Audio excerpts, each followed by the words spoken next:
नमस्कार मित्रों, इम्फान IAS PCS classes में आपका स्वागत है। चैनल को लाइक कीजिए और सब्सक्राइब कीजिए। आज हम लोग इस वीडियो में बाबर के बाद उनका सबसे बड़ा बेटा हुमायूं, जो कि बाबर की मृत्यु के पश्चात मुग़ल वंश का अगला शासक बनता है, उसी पर IAS PCS तथा अन्य प्रतियोगी परीक्षाओं के प्रश्नों पर चर्चा करेंगे। इसका वीडियो भी चैनल के प्लेलिस्ट में जाकर आप आसानी से प्राप्त कर सकते हैं। तो यहाँ पर हम लोग लगभग 10 से अधिक MCQ पर चर्चा करेंगे। तो चलिए प्रारंभ करते हैं। तो आज का पहला क्वेश्चन है कि चौसा का युद्ध किसके मध्य लड़ा गया था। ऑप्शन में है हुमायूं और शेरशाह, हुमायूं नसीरुद्दीन, हुमायूं मेहदी ख्वाजा, शेरशाह सूरी अकबर। तो इसका सही आंसर है हुमायूं और शेरशाह सूरी के मध्य। तो 26 जून 1539 को हुमायूं और शेरशाह सूरी के मध्य कर्मनाशा नदी के समीप चौसा नामक स्थान पर चौसा का युद्ध लड़ा गया था। इस युद्ध में हुमायूं की पराजय हुई थी। अपनी विजय से प्रसन्न होकर शेर खां शेरशाह की उपाधि ग्रहण की थी और साथ ही अपने नाम का सिक्का भी जारी करवाया था और साथ में ही एक खुतबा, जिसको प्रशंसा का भाषण कहते हैं, भी पढ़वाया था। तो 26 जून 1539 को हुमायूं और शेरशाह सूरी के मध्य चौसा का युद्ध हुआ था। नेक्स्ट क्वेश्चन है कि हुमायूं आगरा के सिंहासन पर इस तारीख को बैठा। देखिए, मध्य प्रदेश में पूछा गया। ऑप्शन में है 29 दिसंबर 1530, 7 जनवरी 1530, 23 सितंबर 1530, 24 फरवरी 1500, 14 फरवरी 1530। तो देखिए, 1530 में जब बाबर की मृत्यु होती है तो हुमायूं, जो कि बाबर के सबसे बड़े पुत्र थे, उनका राज सिंहासन 29 दिसंबर 1530 को हुआ था। तो हुमायूं का जन्म 6 मार्च 1508 को हुआ था और 29 दिसंबर 1530 को वह 23 साल की उम्र में सिंहासन पर बैठा था। नेक्स्ट क्वेश्चन है कि निम्नलिखित में से कौन सा प्रथम मुगल सुल्तान था जिसने बंगाल के विरुद्ध सैन्य अभियान का नेतृत्व किया था। तो ऑप्शन में हुमायूं, बाबर, जहांगीर और अकबर। तो सही आंसर है हुमायूं। तो हुमायूं मुगल काल का पहला सुल्तान था जिसने बंगाल के विरुद्ध सैन्य अभियान किया था। नेक्स्ट क्वेश्चन है कि गुजरात में सैनिक सफलता प्राप्त करने वाला पहला मुगल शासक कौन था। तो ऑप्शन में है बाबर, हुमायूं, अकबर और जहांगीर। तो इसका सही आंसर है हुमायूं। तो हुमायूं के शासनकाल में ही वहाँ का शासक बहादुर शाह था। तो बहादुर शाह के विरुद्ध मंदसौर का एक युद्ध हुआ था जिसमें हुमायूं विजयी हुआ था। तो मुग़ल शासक का पहला शासक जो था वो हुमायूं था जिसने गुजरात में सैनिक सफलता प्राप्त की थी। नेक्स्ट क्वेश्चन है कि हुमायूं द्वारा लड़े गए 4 प्रमुख युद्धों का तिथि अनुसार सही क्रम अंकित करें। युद्ध स्थलों का नाम नीचे अंकित है। ये बहुत एग्जाम में पूछा गया है ये चारों। तो पहला है चौसा, देवरा, कन्नौज, सरहिंद, देवरा, कन्नौज, चौसा, सरहिंद, सरहिंद, देवरा, चौसा, कन्नौज, या देवरा, चौसा, कन्नौज, सरहिंद। तो ये चौथा वाला जो आंसर वो सही है। तो सबसे पहले देवरा का युद्ध हुआ, फिर चौसा का, फिर कन्नौज का, फिर सरहिंद का। अब इसका एक्सप्लेनेशन देख लेते हैं।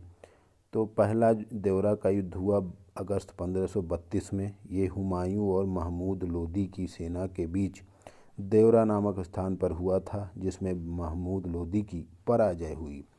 दूसरा चौसा का युद्ध, जो कि 26 जून 1539 को हुई थी, यह हुमायूं और शेर खान की सेनाओं के मध्य गंगा नदी के उत्तर तट पर चौसा नामक स्थान पर हुआ था। इस युद्ध में हुमायूं की गलती के कारण शेर खान की विजय हुई। इस जीत से खुश होकर शेर खान ने शेरशाह की उपाधि धारण की थी। साथ ही अपने नाम के सिक्के भी जारी किए और अपने नाम का खुतबा अर्थात प्रशंसा का भाषण भी पढ़वाया था। तीसरा कन्नौज या बिलग्राम का युद्ध, जो कि 17 मई 1540 को हुआ था। यह भी हुमायूं, ये देखिए मिसप्रिंट हो गया, हुमायूं और शेर खान के मध्य हुआ था जिसमें शेर खान अर्थात शेरशाह की विजय हुई थी। चौथा है सरहिंद का युद्ध, और सरहिंद से पहले ही मतलब मई में एक मच्छीवाड़ा का भी युद्ध हुआ था। दोनों 1555 में ही हुए थे। तो सरहिंद का युद्ध 22 जून 1555 को, इसमें हुमायूं और सिकंदर शाह सूरी के मध्य हुआ था। इसमें हुमायूं की विजय हुई थी। तो 1540 में जब ये कन्नौज और बिलग्राम के युद्ध में हुमायूं हार गया था तो वह ईरान चला गया था। कहा जाता है कि वहाँ दर बदर की ज़िंदगी जी रहा था। बाद में 1540 के बाद हुमायूं एक बार फिर से ये 1555 में वापस आता है। तो हुमायूं का शासनकाल इसीलिए 2 बार माना जाता है। चलिए नेक्स्ट क्वेश्चन देखते हैं कि हुमायूं ने अपने शासनकाल में सर्वप्रथम आक्रमण कहाँ किया था।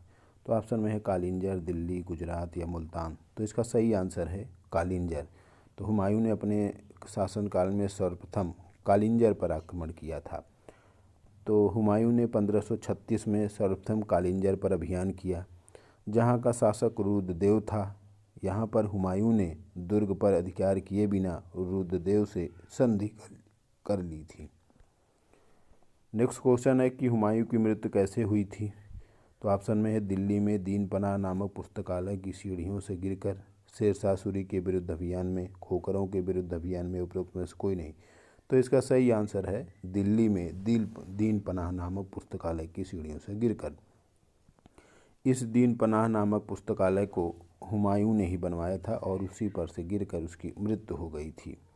तो 27 जनवरी 1556 को दिल्ली के किले दीन पनाह के शेर मंडल नामक पुस्तकालय की सीढ़ियों से गिरकर हुमायूं की मृत्यु हो गई थी।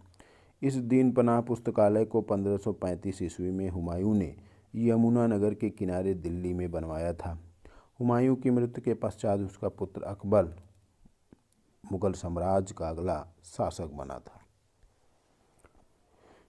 नेक्स्ट क्वेश्चन है कि हुमायूं के बारे में निम्नलिखित टिप्पणी किसकी है। कि हुमायूं गिरते पड़ते ही इस जीवन से मुक्त हो गया, उसी तरह जैसे वह ताउम्र गिरते पड़ते ज़िंदगी में चलता रहा। तो ऑप्शन में है बर्नी, लेन लूप, अफीक या ये उपरोक्त में से कोई नहीं। तो ये एक स्टेटमेंट लेन लूप का था। तो लेन लूप ने हुमायूं के बारे में ये टिप्पणी की थी। नेक्स्ट क्वेश्चन है कि भारत में चित्रकला का विकास किसके शासनकाल में प्रारंभ हुआ। तो ऑप्शन में है अकबर, हुमायूं, जहांगीर या अलाउद्दीन खिलजी। तो इसका सही आंसर है हुमायूं। जहांगीर के शासनकाल में ये चरमोत्कर्ष पे था, लेकिन हुमायूं के शासनकाल में चित्रकला का प्रारंभ हुआ था भारत में। भारत में चित्रकला का विकास हुमायूं के शासनकाल में प्रारंभ हुआ था। जब वो ईरान में, जब कन्नौज के युद्ध के बाद वो ईरान में जीवन व्यतीत कर रहा था, तो उसी समय वो चित्रकला के प्रभाव में आया और बाद में भारत में भी वो चित्रकला का विकास प्रारंभ किया था। नेक्स्ट क्वेश्चन है कि हुमायूं और बहादुर शाह के मध्य मंदसौर का युद्ध कब हुआ। तो ऑप्शन में है 1535, 1540, 1539, 1538। तो सही आंसर है 1535 ईस्वी। तो 1535 ईस्वी में हुमायूं और बहादुर शाह के मध्य मंदसौर में युद्ध हुआ, जिसमें हुमायूं ने बहादुर शाह को पराजित कर दिया। गुजरात के शासक बहादुर शाह से बचाव के लिए ही चित्तौड़ की रानी कर्णावती ने हुमायूं को एक राखी भेजकर बहादुर शाह से बचाव की गुहार लगाई थी। नेक्स्ट क्वेश्चन है कि अकबर का जन्म हुमायूं की किस पत्नी से हुआ था। तो ऑप्शन में हमीदा बेगम, रुखसाना बेगम, नूरजहां। तो इसका सही आंसर है हमीदा बेगम। तो हमीदा बेगम से ही अकबर का जन्म हुआ था। तो इसका एक्सप्लेनेशन देख लेते हैं। तो कन्नौज के युद्ध 17 मई 1540 में हार के पश्चात हुमायूं बचकर ईरान पहुंचा, जहां 1540 से 55 तक घुमक्कड़ों की तरफ जीवन यापन किया। उसी समय हुमायूं ने हिंदालकों के, उनके जो भाई थे हिंदाल के आध्यात्मिक गुरु सियामीर की पुत्री हमीदा बेगम से निकाह किया, जिससे ही अकबर का जन्म हुआ था। नेक्स्ट क्वेश्चन है कि निम्नलिखित में से कौन हुमायूं का भाई नहीं था। तो ऑप्शन में है कामरान, अस्करी, हिंदाल या उस्मान। तो उस्मान उनके भाई नहीं थे, कामरान भी थे, अस्करी भी थे, हिंदाल भी थे। कहा जाता है कि अपने शासनकाल में जब हुमायूं सत्ता पर बैठा था, तो उसने साम्राज्य को इन 3 भाइयों में डिवाइड कर दिया। इतिहासकार ये हुमायूं की सबसे बड़ी भूल मानते हैं।